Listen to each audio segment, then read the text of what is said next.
Plaintiff Biljana Jovanovic grew up poor, so she started working at the age of 14, and now she's in training to become a police officer.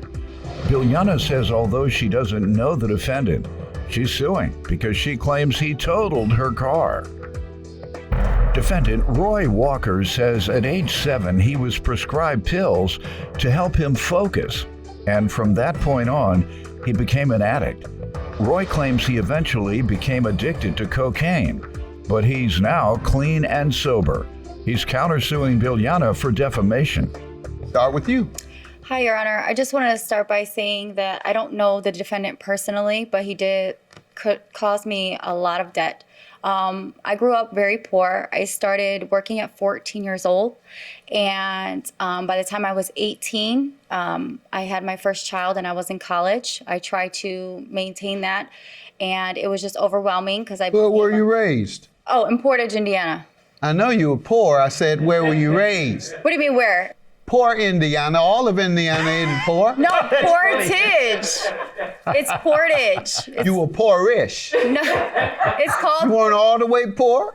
It's called Portage. I know it's talking about Okay. it's the city of Portage. Okay. Oh, in Portage, Indiana. I know you were poor. I said, where were you raised? What do you mean, where? Poor Indiana. All of Indiana isn't poor. No, Portage. It's Portage. You were poorish. No, it's You called. weren't all the way poor? It's called Portage. I know it's talking about Okay. it's the city of Portage. Okay. Plaintiff Biljana Jovanovic is suing the defendant for totaling her car, but he insists the accident is Biljana's fault because she abandoned her car on the side of the road.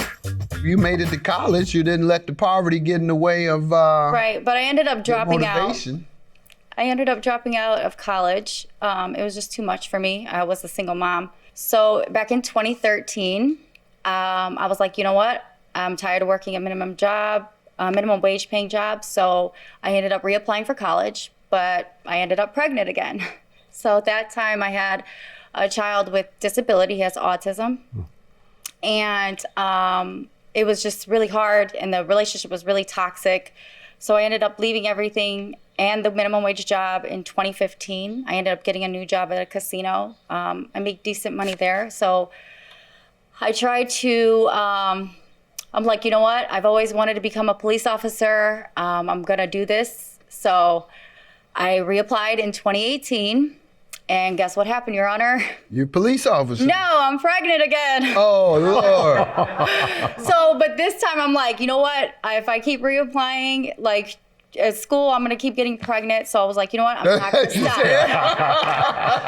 That was good. Boy, every time you apply for something, you get pregnant. So I was like, I'm not gonna do that. I'm gonna finish. So in March of 2020, I graduated with my degree. Let me hear from you, sir. Give us a background on you before we get to the car she's suing you about. Well, Your Honor, all saints have a past and all sinners have a future. My past is involved with a lot of substance abuse. At the age of 7, I walked into the family doctor going to get a physical for football, and I left with a prescription for Ritalin. I was told, take these 3 times a day and you'll be normal, you know? And as me and my brother being the only black boys in our elementary school, I wanted to be, if not only just feel normal. So I started taking these as prescribed. It led to growing up and thinking I needed something in order to feel normal or be normal all through high school. And then it changed from Ritalin to Adderall. But on June 3rd of 2009, I turned 18 years old. I graduated high school that day. It was the first time I went to a strip club, and it was the first time I tried cocaine. What happened? I would do cocaine, and it was a long spiral downhill then of, hey, I think I feel normal off of this, you know, or maybe this feels normal. Mind you, I don't know what normal is. It's a basic opinion. And so I was just trying to do things to help me cope with things I've never coped with, and I didn't know how. And so How about your career? Right now I am Starting out. I started working hosting and bussing tables in restaurants, and then I went up to serving and then bartending, and those, of course, being paid every single day fueled the substance use that I was doing. So that was my life, you know, working in restaurants, using drugs, drinking a lot. And then 2018 came around and my daughter was born. And I was like, well, now things are different now. Now I have a reason to feel good. Now I have a reason to change my life and to be somebody instead of just float by as that whoever I am at that moment. But so I checked into treatment out of Maryville, Indiana, Recovery Works. How long ago? This was 2018, the year she was born. The counselors there saved my life to the point where they helped me get past things that I didn't even know I needed to get past. And so on July 13th, I actually start back school to get my master's in addiction counseling and mental health counseling. Excellent. And with a minor in human services. Love that. I love for people who have illnesses and they're able to learn to cope or handle it and then teach other people how to do the same. That's a real calling. All right, let's get to your money. What happened to your car that you're suing him about? Okay, so on December 4th, I had to work that night because I work midnights. So I had to take my kids to Chicago where their grandmother stays for her to watch them. And my car was flickering. So I was like, I don't know what's going on. I'm going to pull over on the highway. So I pulled over on the emergency lane. And I turned off my car, and next thing you know, it didn't turn back on. So then I called my dad, and he said, it sounds like it's your battery. You need to get a battery. So then I called my sister. My dad lives about 2.5 hours away. So I called my sister, and I said, hey, could you pick me up and take the kids and take me to go get a battery? She said, yes. So by the time she came, we tried to jump the car. We realized it was too dangerous to jump it. So she picked me up. She dropped off the kids for me. We went to AutoZone. I came back and my car was gone. So at this point, I'm flipping out because I don't have insurance. I'm like, oh my God, did my car start back up? Somebody stole it. I don't know if it got towed. Plaintiff Biljana Jovanovic is suing the defendant for totaling her car. But he insists the accident is Biljana's fault because she abandoned her car on the side of the road. Go ahead. So I called the state police and I'm like, why did you guys tow my car? I just automatically assumed. And they're like, we don't know why we towed it, but we just know it had gotten towed. And I said, okay. 5 minutes later, they called me back and they said that your car has been involved in an accident and it's been completely totaled. And at that point, I just broke down and started crying because like now I can't go to work and now I don't have a car. So December 5th, I ended up going to the tow place because I asked who towed my car. I had them tow the vehicle to my house because I'm like, I still owe $9,700 on this car. I can't let them take it. So they ended up towing it for $320 to my house. And I actually have a video of the damages that were caused. Yes, let's see it. The whole driver's side was messed up, the bumper. I asked the tow guy, was it available to drive? He said the front axle was broken. Yeah, the axle is that wood costs. And from what I'm seeing, I guess total means the cost of repair is beyond the value of the car. In the police report, it stated that he did $10,000 to $25,000 in damages. And what page is the police report? That is on page 2. All right. And what did you discover regarding Mr. Walker? I discovered. Oh, I'm sorry. I discovered that after reading the police report that he made an unsafe lane movement and totaled my vehicle. He didn't have insurance, license, plates expired, etc. Okay. So what do you say? Well, on that night, I was traveling with a friend. He was actually traveling behind me. We were going to his house to park him with a vehicle, and then we were going to go shoot pool. I was merging onto the highway, and as I'm merging onto the highway, it was a little busy right at the end of this merge.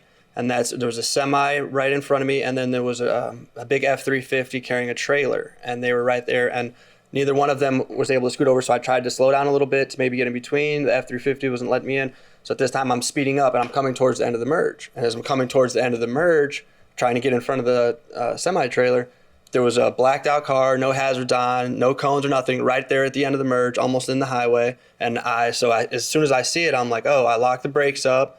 I'm getting ready to go straight on with it, and I'm thinking, close my eyes, and I'm like, well, there's just this small gap in between the SUV and the semi-trailer. So I go in almost 60 miles an hour. I bounced off of the SUV, off of the semi-trailer tires, back into the SUV at the beginning. I hit the back tire, bounced off, hit the semi tires. Then I hit the front of the SUV, which like pushed her whole vehicle onto the shoulder. And then I skid probably 30 to 40 yards still and then stopped. Immediately I got out of the car. I was like, oh, someone's in there, and maybe they have kids. So I ran down to her vehicle and nobody was in there. It was abandoned. By this time I'm walking back to my vehicle and my friend who's coming on the merge and on the highway as well pulls over And I'm like, whoa, I don't really feel good. Like, I'm starting to feel very dizzy. So I was like, let's go to the hospital. And I jumped in the car with my friends. We went to the hospital. On the way to the hospital, I'm calling the police. I'm like, hey, I just got involved in this accident right here, this mile marker. She was like, where are you at? And I was like, I'm pulling into the hospital. She said, okay, the state trooper's going to meet you right here at the hospital. I said, okay. So we pulled in the hospital. I met the state trooper there, and that was. You gave him this report? Yes. All right. And whose fault do you think it was? Well, my belief is her fault. Why would you leave your vehicle there? That's exactly what the shoulder is made for. People who have to move their vehicle over to the shoulder when it breaks down and might otherwise impede the traffic. What did the police report say? Okay. Did you want me to read it to you, Your Honor? Read the part that appears that he did something wrong. Okay. Vehicle 1 traveled onto the shoulder and hit a parked abandoned vehicle number 2. After striking vehicle number 2, vehicle 1 came to an uncontrollable stop off the shoulder. Vehicle 2 sustained damage to the driver's side and front of the vehicle. Let me stop you. I see that it does say defendant stated he had a suspended license. That's it. Yes, Your Honor. Once you have anything you have done illegal, it automatically carries over to negligence. So therefore, you're responsible for everything that happens after that first act of negligence, because that's probably why you may not be, but it could be one of the reasons your license was suspended. Reckless driving. You've had accidents. You've hit parked cars. So we're going to suspend your license. Plaintiff Biljana Jovanovic is suing the defendant for totaling her car. But he insists the accident is Biljana's fault because she abandoned her car on the side of the road. What is your counterclaim for defamation? Yes, on page 2 here in my evidence, there's a post. We have a lot of common friends on Facebook, and she posted stating that not only slandering my name, but saying that I hit her car and tried to run, and I had her car towed. Telling people that. So I have people contacting me. Did you get it towed? No, I did not. Well, that is a lie. Why you say he got it towed? He wasn't that nice. Not only that, but she also said I tried to run. He wasn't that nice. I'm not going to grant you money for the woman saying what ultimately was true. Now, this is exposing personal information that you might not want the public to know, which is an invasion of privacy, but I'm going to consider this a public notice, a public warning. Watch him. Stay out of his way. He tries with suspended licenses, and then he hits you when you parked. That's it for the plaintiff. Have a good one. Thank you, Your Honor. Take care. Congratulations again to you. Thank you. The best of luck. You as well. Thank you.